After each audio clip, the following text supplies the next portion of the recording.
जय श्री राम जी की।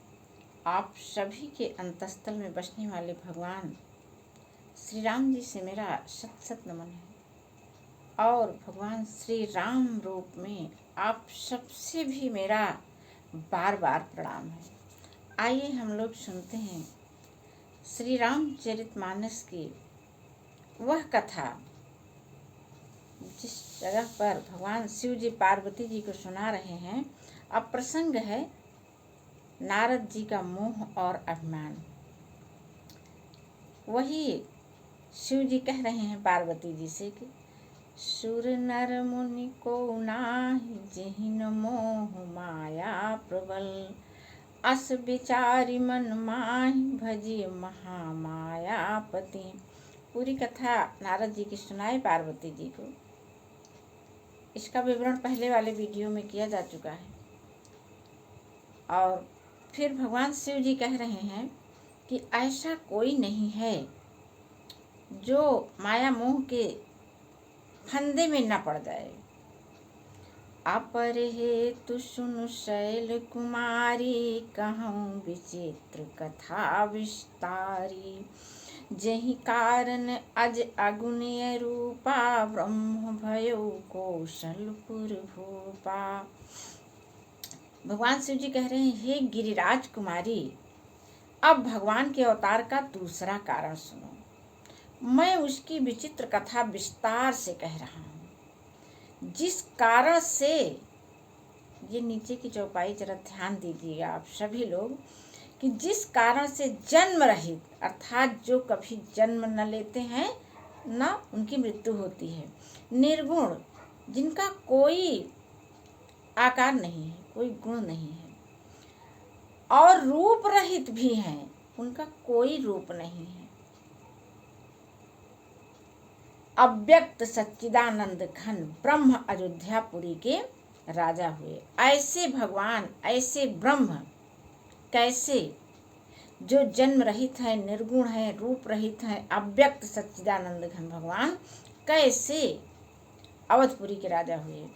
जो प्रभु विपिन फिरत तुम देखा, बंधु समीत धरे मुनि बेशा। जासु चरित अवलोकि भवानी, सती शरीर रहिउ बौरानी।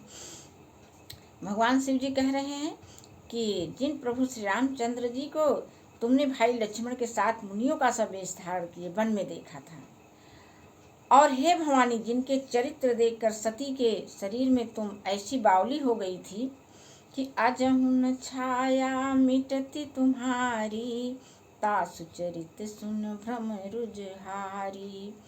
लीला कीन्ही जो जही अवतारा, सो सब कहियो मति अनुसारा। ये शिव जी कह रहे हैं कि भगवान राम की कथा मैं कहने तो चल रहा हूँ अपनी मति के अनुसार, और सभी अपनी अपनी ही मति के अनुसार कहते हैं, और सुनने वाले अपनी मति के अनुसार सुनते भी हैं। जिसकी जैसी मति होती है, कोई इसी में बहुत कुछ समझ जाता है, बहुत कुछ पा जाता है, किसी के लिए कुछ भी नहीं होता है, कहीं छू भी नहीं जाती है किसी के मन को। और ये सब होता कैसे है? श्री हरि की कृपा से। भरद्वाज सुनि शंकर वाणी, सकुचि सप्रेम उमा मुस्कानी। याज्ञवल्क जी भरद्वाज को कथा सुना रहे हैं, तो वही कह रहे हैं, हे भरद्वाज जी, ऐसी वाणी भगवान शिव जी की सुन करके माता पार्वती मुस्कुरा रही हैं। लगे बहुरी बरनय वृक्ष के तू, सो अवतार भयो जहि हेतु। अब भगवान श्री राम जी का जैसे अवतार हुआ है उसका वर्णन कहने चल रहे हैं। सो मैं तुम सन कहूँ सब सुनि मुनि सुमन लाय, राम कथा कलिमलि हरन मंगल करनि सुहाय। हे मुनीश्वर भरद्वाज, मैं वो सब कथा तुमसे कहता हूँ, मन लगा करके सुनना। श्री रामचंद्र जी की कथा कलयुग के पापों को हरने वाली है, कल्याण करने वाली है, मंगल करने वाली है, और बहुत ही सुंदर है। पूरे रामचरितमानस का ही कह लें या ऐसे ऐसे तमाम जगहों पर रहस्य मिलेंगे। यह प्रकरण है कलयुग के पापों को नष्ट करने वाला। लेकिन कब, जब हम मन लगा के सुनेंगे तब ना। जब मेरा मन लगेगा कब, जब श्री हरि की इच्छा होगी। श्री हरि की इच्छा कब होगी? जब हम निरंतर अपनी सांसों के साथ राम राम करते रहेंगे। होना मुश्किल है, मैं कह रही हूँ। मैं भी कभी कभी तो बहुत लंबे टाइम के लिए विस्मृति हो जाती है। कोशिश करें हम सभी लोग। अरे कहा जाता है कि लगातार जाप करिए, लेकिन अगर जैसे कोई निशानेबाज होता है, किसी जगह पर उसको निशाना लगाना है, वो प्रयास हमेशा करता रहता है, लेकिन निशाना कभी कभी ही लगता है। हम लोग भी श्री राम नाम का जप हमेशा कर रहे हैं, लेकिन कहीं कभी ऐसा मन लग जाता है उसमें कि वही क्षण हमारे ब्रह्मानंद का क्षण होता है, सारी सुख संपदाओं को आकर्षित करने का क्षण होता है। इसलिए हम लोग कोशिश करें, बाकी उनको जो करना है भगवान जी करेंगे। तो राम नाम का जप सदैव करते रहना है। स्वयंभु मनु अरु शतरूपा, जिन्हते भय सृष्टि नर सृष्टि अनुपा।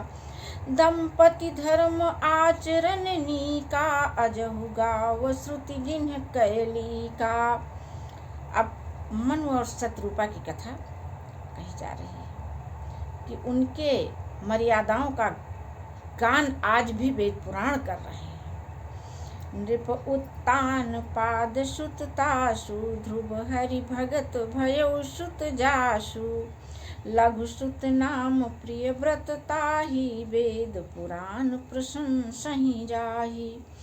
राजा उत्तानपाद उनके पुत्र थे, महाराज मनु के, जिनके पुत्र प्रसिद्ध हरि भक्त ध्रुव जी हुए। उन मनु जी के छोटे लड़के का नाम प्रियव्रत था, जिसकी प्रशंसा वेद और पुराण करते हैं। देवहूति पुनीता सुकुमारी, जो मुनि कर दम कै प्रिय नारी। आदि देव प्रभु दीन दयाला, जठर धरऊ जहि कपिल कृपाला। पुनः देवहूति उनकी कन्या थी, जो करदम मुनि की प्यारी पत्नी हुई, और जिन्होंने आदि देव दीनों पर दया करने वाले समर्थ एवं कृपालु भगवान कपिल को गर्भ में धारण किया। ध्यान दीजिए फिर से, करदम मुनि की प्यारी पत्नी थी देवहूति, और उन्होंने आदि देव दीनों पर दया करने वाले समर्थ एवं कृपालु भगवान कपिल को गर्भ में धारण किया। कपिल मुनि की माता थी देवहूति। तो सांख्य शास्त्र जिन्ह प्रगटु बखाना, तत्व विचार निपुण भगवाना। सांख्य दर्शन के प्रवर्तक महाराज मनु, अतेहि मनुराज कीन्ह बहु काला, प्रभु आयसु सब विधि प्रतिपाला। वे मनु राजा हुए और बहुत काल तक राज्य कर चलाए। कैसे चलाए? प्रभु आयस सब विधि प्रतिपाला, प्रभु की आज्ञा का पालन करते हुए। होई न विषय विराग भवन, बसत भा चौथापन। हृदय बहुत दुख लाग, जन्म गयो हरि भगत बिन। अब वो अपने मन में सोच रहे हैं महाराज मनु कि घर में रहते तो मुझे बुढ़ापा आ गया, परंतु विषयों से मुझे वैराग्य नहीं हुआ। इस बात को सोचकर उनके मन में बड़ा दुख हुआ। श्रीहरि की भक्त बिना जन्म यूं ही चला जा रहा है। फिर आगे वे क्या कर रहे हैं? बरबस राज सुतहि तब दीन्हा, नारी समेत गमन बन कीन्हा। अब देखिए, ये सारे सिद्धांत होते हैं रामचरितमानस के कि उन्होंने बरबस अपना राज्य अपने पुत्र को दे करके पत्नी सहित गवन बन कीन्हा, वन में चले गए महाराज मनु अपने पुत्र को राज्य दे करके। और हम लोग हैं कि अपनी सत्ता अपने जीते जी किसी को सौंपना ही नहीं चाहते। अरे हम भी एक राजा ही हैं, और हमको अपना राज्य अपने पुत्र को सौंप करके हम लोगों को भी वानप्रस्थाश्रम में रह करके ईश्वर भजन करना चाहिए। तीरथ बर नैमिष विख्याता, अति पुनीत साधक सिद्धिदाता। तब मनु जी ने अपने पुत्र को जबरदस्ती राज्य देकर स्वयं स्त्री सहित वन को गमन किया।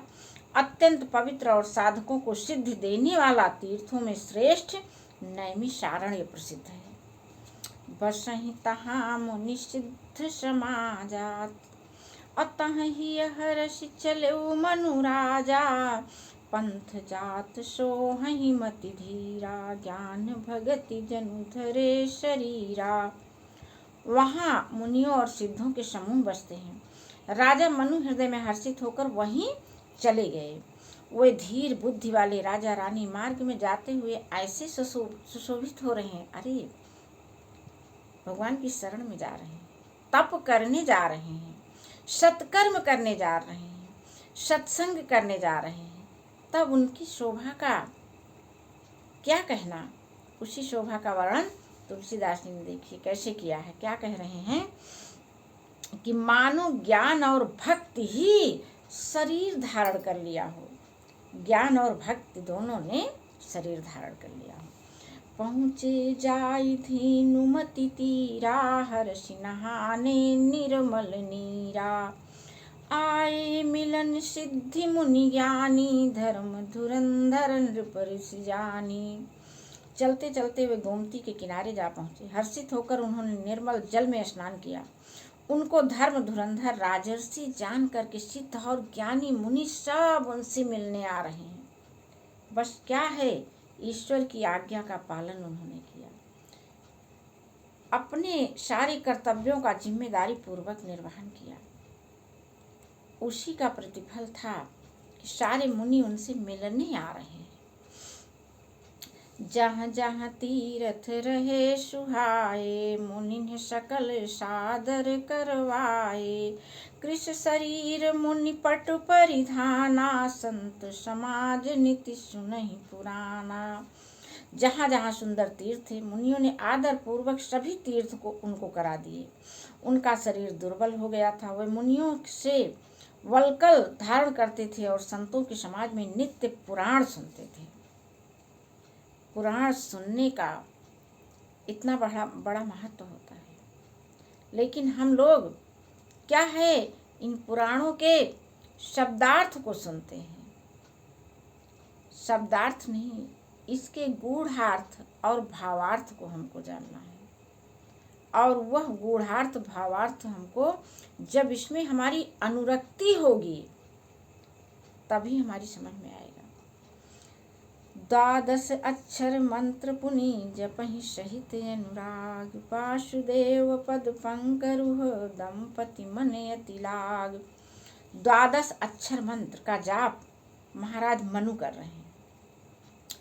ओम नमो भगवते वासुदेवाय, यही मंत्र है। 12 अक्षर का प्रेम सहित जप करते थे। भगवान वासुदेव के चरण कमलों में उन राजा रानी का मन बहुत ही लग गया। आज की कथा को बस यहीं पर विश्राम देते हैं। जय श्री राम जी।